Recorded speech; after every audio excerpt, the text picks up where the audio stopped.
Hoy vengo con una palabra que quisiera que muchos de ustedes pudieran definirme.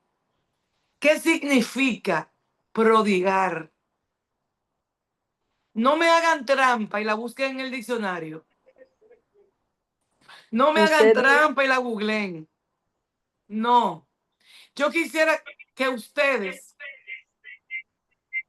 buscaran la palabra en sus mentes, prodigar, porque hoy voy a leer la parábola del hijo pródigo. Cuando ustedes oyen una gente que habla de prodigar, está prodigando, ¿qué ustedes creen que es prodigar? Y quiero que por favor, por lo menos 5 personas me contesten. Empecemos. usted no enseñó, pastora, en una prédica que prodigar es despilfarrar, desperdiciar, desparramar. Amén. ¿Quién más? La muchita También fue retiene. destruir. Gracias. Mi hombre de aquí. ¿Quién más? Porque no veo a Félix. Estar dentro de un mundo donde no encontramos la gracia y la misericordia de Dios en nuestras vidas, en todo nuestro entorno. Amén. Seguir. Me faltan 2 más, por lo menos.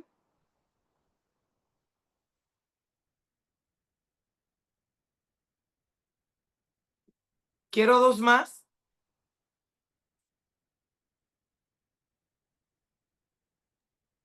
Malgastar, ¿Quién habló?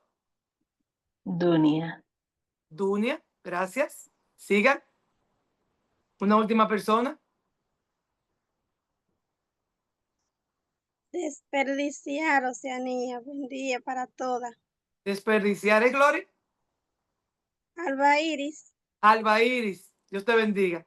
Desperdiciar. Amén. Prodigar, derrochar, malgastar, despilfarrar, regalar, donar, dar, desaprovechar, inconsciencia con lo que tienes, falta de astucia con los dones, conformidad,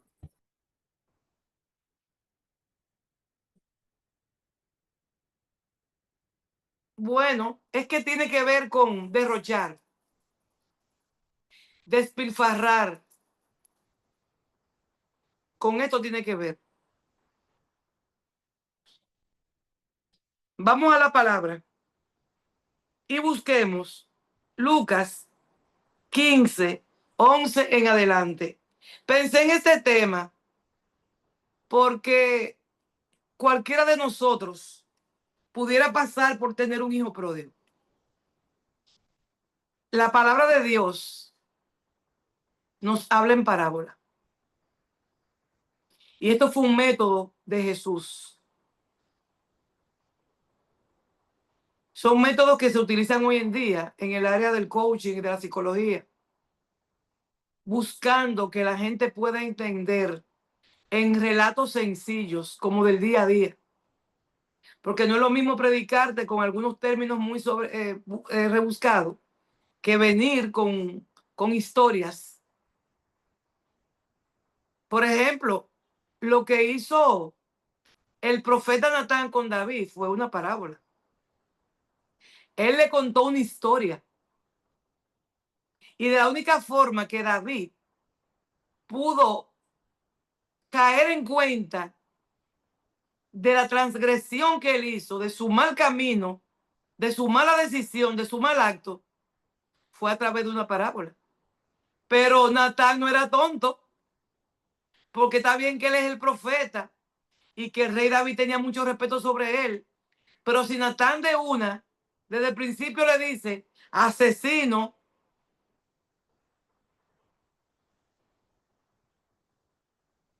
yo no sé qué hubiera pasado con Natán, porque es mucha falta de respeto hablarle a un rey y decirle, tú lo estás haciendo mal, tú te tomaste una mujer que no tenía que tomarte, cuando él podía tomar la mujer que le diera su gana.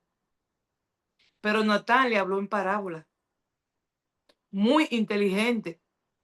Y cuando él le habló así, fue que David cayó y dijo, oh, wow, wow, tienes razón. Jesús contó esto también. Cuando dice que Jesús contó esto también, es porque él viene contando muchas parábolas. Y la que está arriba de el hijo pródigo es la mujer que encuentra una moneda. Jesús también contó esta parábola. O sea, que esto es una historia que pudiera ser verdad, como que pudiera ser ficticia. Un hombre tenía 2 hijos. Y es importante que nosotros tomamos en cuenta ese segundo hijo, que casi nunca se habla de él, y cuando se habla feo. Pero hay que ponerse en los zapatos de ese segundo hijo. Y el más joven, como siempre, revolteado, le dijo a su papá, papi, dame la parte de la herencia que me toca. No sé si eso le toca la fibra a alguno de ustedes con alguno de sus hijos. O ustedes como hermanos han visto esto en su casa. Que los papás están vivitos y coleando y ellos están haciendo planes con el dinero de su papá. Entonces el padre repartió los bienes entre ellos. O sea, miren qué justicia hizo el papá. El vivo, el hijo menor le dice, dame lo que me toca. Y él, haciendo justicia, dice, bueno, no solamente te lo voy a dar a ti, ya yo voy a dividir en vida y le voy a entregar a ti y a tu hermano lo que les toca. Esto se llama justicia, porque muchos padres cometen el error o cometemos el error de regalarle o repartirle cosas a algunos de nuestros hijos sin tomar en cuenta lo que siente el otro o los otros. Y él fue equitativo. Y de esta parábola nosotros vamos a aprender muchísimas lecciones. Lecciones de equidad. No solamente vas a reaccionar frente a la petición de alguien, sino que tú la vas a analizar y tú vas a hacer lo mejor que debes hacer. Y siempre lo mejor entra en justicia. Pocos días después, el hijo menor vendió su parte de la propiedad y con ese dinero se fue lejos, a otro país, a otra cultura. O sea, no se fue al país de al lado, no se fue al país vecino, ¿eh? No, se fue lejos, como donde yo haga lo que me dé mi gana, como hacen muchos jóvenes en estos días, que quieren ser libres. A veces tienen alguna condición porque son homosexuales y sienten que no pueden estar aquí en el país porque lo atacan mucho, porque lo molestan mucho y sienten que no pueden vivir.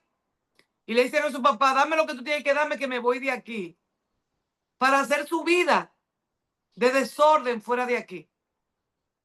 Y otros porque son alcohólicos, porque están en drogas, porque son mujeriegos. Casi nunca una razón buena los lleva a irse lejos pidiendo dinero. Porque los jóvenes que quieren ir a estudiar lejos de aquí, lo que hacen es que piden sustento de sus padres para luego regresar. Pero la intención del hijo menor no era multiplicar su dinero, era gastárselo. Y donde él estaba, en ese país tan lejos, llevando una vida desenfrenada, derrochó todo lo que tenía. Entonces, por eso se le llama el hijo pródigo, por derrochador. porque llevó una vida desenfrenada. Pero cuando ya se lo había gastado todo y lamentablemente hubo una gran escasez de comida en aquel país y él comenzó a pasar hambre, fue a pedir trabajo a un hombre del lugar que lo mandó a los campos a cuidar cerdos. Yo quiero que ustedes tomen en cuenta este tema de cuidar cerdos y lo puedan unir con esta persona a quien Jesús le reprendió los demonios y que se entró en un hato de cerdos. Donde había judío, no había cerdo.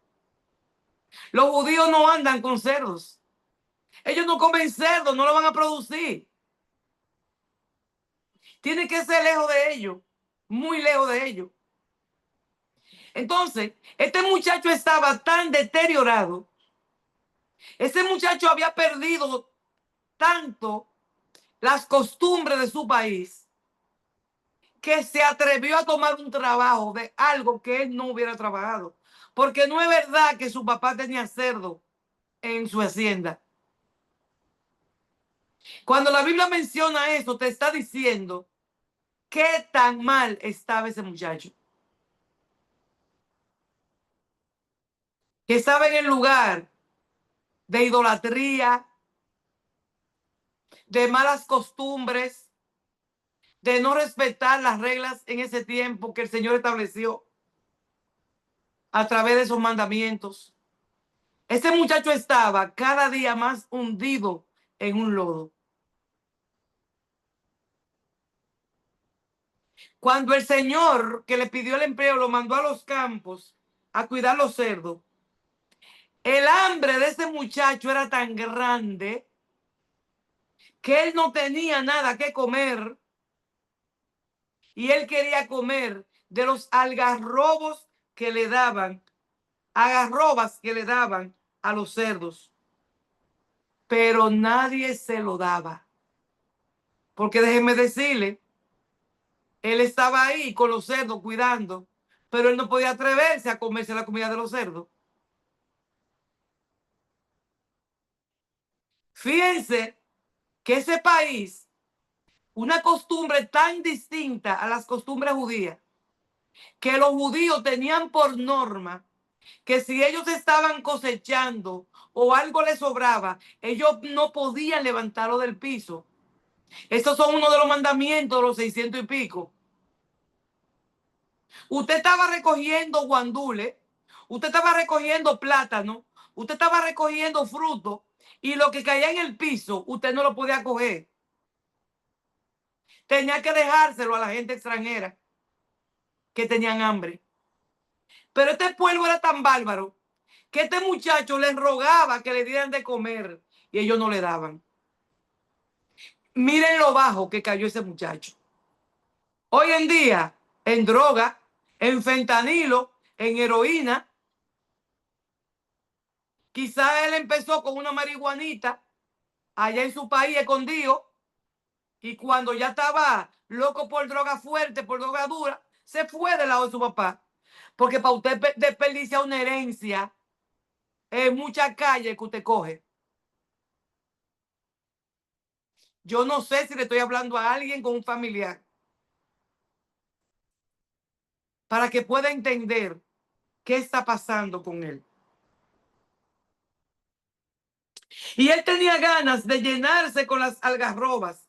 Oiga, no de alimentarse, de llenarse, de hartarse, de hartarse, porque ya es lo que quería era sentirse lleno. Yo no sé si la vez que yo hablé de esta parábola aquí mencioné que en África y por consiguiente en Haití, también en Cuba lo hacen. En África, de la tierra hacen galletas para hartarse, no para alimentarse. Porque tienen tanta hambre que hacen galletas de tierra, la ponen al sol o la cocinan para comérsela del hambre que tienen. En Cuba, si alguien conoce un cubano que ha pasado por esta situación, toman telas de toallas, de esas de limpiar, de fibra, le echan sazón de lo que encuentran en el campo y luego la cocinan como carne para hartarse por el hambre. En África se comen los intestinos con toda la materia fecal para llenarse del hambre. Así estaba este muchacho que se alocó y se fue lejos de su papá. Pero nadie le daba las algarrobas. Entonces, al fin, óigame, hay gente, señores, ustedes no entienden por qué hay gente que tienen que pisar el suelo, tienen que llegar hundido abajo para poder reaccionar. Hay gente que por más que usted le hable, no desperdicie, no gaste tu dinero, no te vayas a beber con tus amigos. Mi muchacho, hay hombres que gastan el dinero de su familia, del sustento de su casa, jugando en casas de apuestas. A veces no hay que irse muy lejos de su país para desperdiciar el dinero. Yo conozco tantos casos así cercanos a mí, pero cercanos a mí, de gente desperdiciando lo que tienen por locuras. Porque pierden el corazón, se le pone duro, no piensan, la mente se ennegrece. Y a veces los papás nos podemos desesperar cuando vemos esta situación y queremos mandar a buscarlo o darle. Y es duro,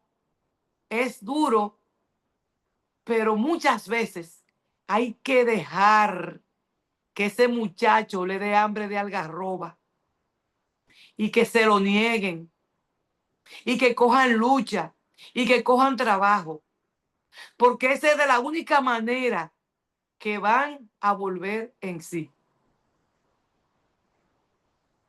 Hay hombres que por una amante han dañado sus lazos familiares. Claro, porque te está diciendo la verdad. A tú el que le dicen la verdad sequilla. Hay personas, parece que alguien que está al lado se está quillando de la que está escuchando. Hay personas que dejan perder una relación matrimonial, una relación laboral, por un segundo de placer, no de felicidad. Tienen que aprender a diferenciar los placeres de la felicidad. La mayoría de la gente que ha perdido cosas, la ha perdido por un segundo de placer. Hay gente incluso que de iglesia se han atrevido a probar cosas para ver a qué sabe, para que no me cuenten. Y en ese probar, como el hijo pródigo, para que no le cuenten, para disfrutar de los placeres del mundo, se le fue la vida y perdió todo. Usted esta parábola la puede comparar con cualquier situación personal o familiar. En esta parábola nos quiere enseñar que hay un padre que a pesar de tu mal comportamiento te recibe, que es el Padre Celestial.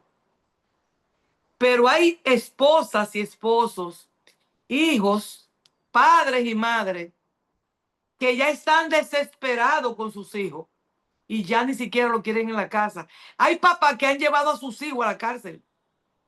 Hay papás que han llevado a ingresar a sus hijos a lugares porque ya no pueden más. Hay padres que le ponen candado a su casa, cambian llavines porque no pueden más. Pero hay un padre que a pesar de todo te sigue amando y te sigue esperando. Y esa es la lección que te va a enseñar esta parábola. Pero para esto ejecutarse, para que un padre te reciba, este hijo tuvo que pararse, tuvo que recapacitar. Hay una acción que tienes que tomar. No es allá, no es a suicidarte, porque lo único que te va a pasar por la cabeza es quitarte la vida. Porque el orgullo siempre se va a anteponer ante tus malas decisiones. El orgullo te va a cegar. Por eso dice la palabra de Dios que él al altivo lo mira de lejos. Tu papá no quiere nada. El Señor no quiere nada con tu altivez. Él no quiere nada con tu orgullo. Él quiere tu humildad. Y si tú o alguien de tu familia está pasando por una situación como esa y el orgullo lo va a dominar, tienes que reprenderlo, porque por el orgullo la gente se suicida, por el orgullo la gente pasa hambre, por el orgullo la gente deja de congregarse, por el orgullo la gente se queda sola, por el orgullo la gente muere. Porque aunque vuelven en sí, el orgullo no les permite tomar el paso de ir a pedir perdón. Esta es la diferencia de este muchacho, de esta historia, con otros que tú conoces. Fíjense que el papá no sale a buscarlo. ¿Y para dónde lo va a buscar si no sabe dónde está? Si ese muchacho no escribía, si ese muchacho no le mandaba un WhatsApp, si ese muchacho no le mandaba un mail, no le mandaba una foto, no lo encontraba en Instagram.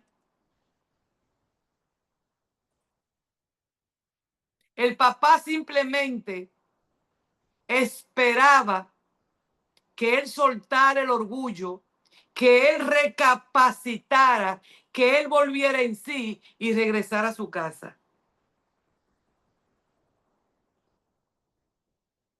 Al fin, wow, al fin, ya cuando ya no había esperanza, cuando no quedaba más, se puso a pensar, wow, cuántos trabajadores, cuántos empleados en la casa de mi padre tienen comida de sobra, mientras yo aquí me muero de hambre. La verdad que leer esta parábola a mí me llena de tristeza. Porque por mi consultorio pasa un jovencito, creo que le conté, hijo de un pastor, sumergido en droga, en cocaína, en heroína, de la más mala, deteriorado, un hombre hermoso, sucio, hediondo, pidiendo comida, si es que come con lo que yo le doy. Cada vez que yo veo a ese muchacho, a mí me rompe el corazón, porque él es un hijo pródigo. Él toca la fibra de mi corazón, porque yo puedo ver en él, Dios, gracias que me libraste, un hijo en drogas duras. Este es un momento para pedirle al Señor, Dios, líbrame. Dios, sálvame. Dios, ayúdame. No los dejes caer en tentación y líbralo del mal. Alba, que está por ahí, conoce a Jaime de la Rosa, el pastor Jaime de la Rosa, que hace un tiempo falleció. Alba lo conoce. Sí. Ese muchacho, Alba, que iba a consulta y llevaba a sus hermanas y era que le pagaba el tratamiento a sus hermanas porque él tenía dinero de donde lo haya sacado. Buen mozo, bien puesto, oloroso. Hoy es un desperdicio. Pródigo. Porque desperdició todo por las drogas. Y así conozco gente de donde yo vivía. Y así conozco parientes. Y así conozco cercanos. Y así le digo a gente cerca mía que yo hasta he parado en mi casa porque una vez oí un tema defendiendo la marihuana. Y dije, oye, en mi casa, cuando tú estás en mi casa, ese tema no te lo permito. No te lo permito. Porque nosotros, un chin así, que permitimos, se puede convertir en la desgracia de tu familia. Y tú puedes tener un hijo pródigo en tu casa, un primo pródigo, un sobrino pródigo, una familia pródiga, un amigo pródigo, el hijo de tu mejor amiga pródigo. Lo que me gusta de esta lección que Dios da, primero es la actitud de este muchacho, donde soltó el orgullo, donde soltó el miedo, donde prefirió no suicidarse ni morirse de hambre, porque él pudo haber buscado una salida fácil, como ha hecho mucha gente que yo conozco o que conocí. Dejar una nota incluso acusando al otro de su desgracia, porque para eso servimos, para acusar a otro de nuestra desgracia. Porque tú me dejaste solo, porque tú no me cuidaste, porque no queremos responsabilidad de nuestros actos. Así son los hijos pródigos. Al fin se puso a pensar. Flash. Wow. Pero Dios mío. ¿Pero por qué yo no había pensado en esto? ¿Pero qué pasó conmigo? Pero en mi casa los servicios están comiendo. No importa dónde esté metido tu familiar. Órale a Dios para que vuelva en sí. La gente tiene que volver en sí. Yo tengo un video que saqué de Instagram de gente en droga que volvieron en sí y que tienen 1 año, 9 meses, 6 meses, 5 años, 20 años limpio. Y ustedes ven la transformación física y mental de esa persona. ¿Cuántos trabajadores en la casa de mi papá tienen comida de sobra mientras yo aquí me muero de hambre? Regresaré.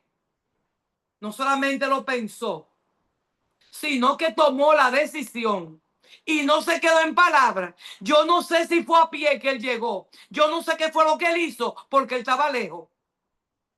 Yo no sé si empezó a pedir bola. Yo no sé si tuvo que prostituirse. Yo no sé qué fue lo que él hizo, pero él dijo, voy a regresar. Regresaré a la casa de mi padre. Así que practicó lo que le iba a decir a su papá. Se puso frente a un espejo imaginario, quizás frente a un río. Mira, papito, estoy aquí. Yo no soy digno de que tú me recibas como hijo. Recíbeme como el sirviente más bajito que tú tienes. Él hasta practicó lo que le iba a decir a su papá. Regresaré a casa de mi padre y le diré, Padre mío, he pecado contra Dios y contra ti. Él reconoció que fue un pecado. Yo no merezco llamarme tu hijo. Trátame como a uno de tus trabajadores. Cuando él hizo eso, que lo pensó y dijo, se puso en camino y regresó a la casa de su padre. Aquí hay gente que se ha ido de la casa de su padre por muchísimas razones. Tú tienes que soltar el orgullo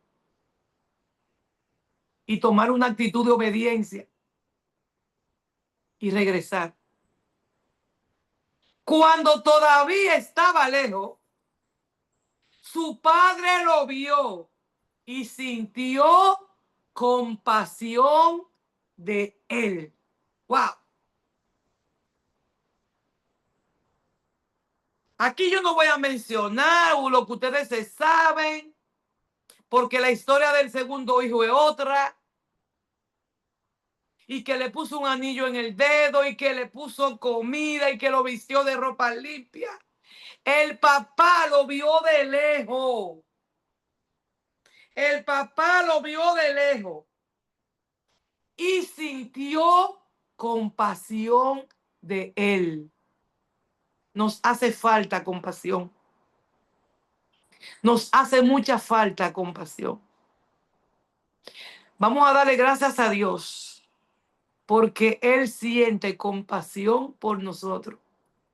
Porque cuando alguien nos desecha por lo crueles que somos, por lo inhumano que somos, por lo desobedientes que somos, por lo altanero que somos, Él de lejos nos alcanza a ver y siente compasión de nosotros. Gracias, Padre, en esta mañana, porque tus palabras son fieles y verdaderas.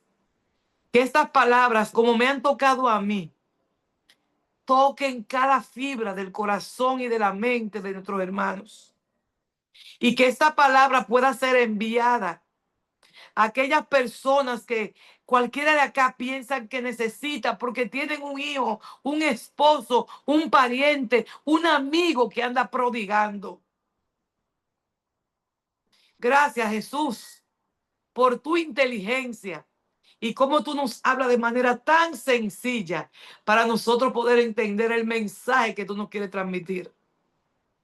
Ayúdame a mí de manera personal a tener compasión por las almas, a no ser tan dura, a no cansarme, a mirar al altivo aunque sea de lejos, pero mirarlo y mirarlo con compasión. Gracias por este tiempo tan hermoso. Yo te bendigo. Yo te bendigo, mi Señor, por lo que eres para nosotros. Y yo bendigo este remanente de este pueblo que se ha congregado hoy para escuchar lo que sale de mi boca, pero que el Espíritu Santo se encargó de poner en mi corazón. En tu nombre, Jesús, dejo mi día y el día de mis hermanos. Amén.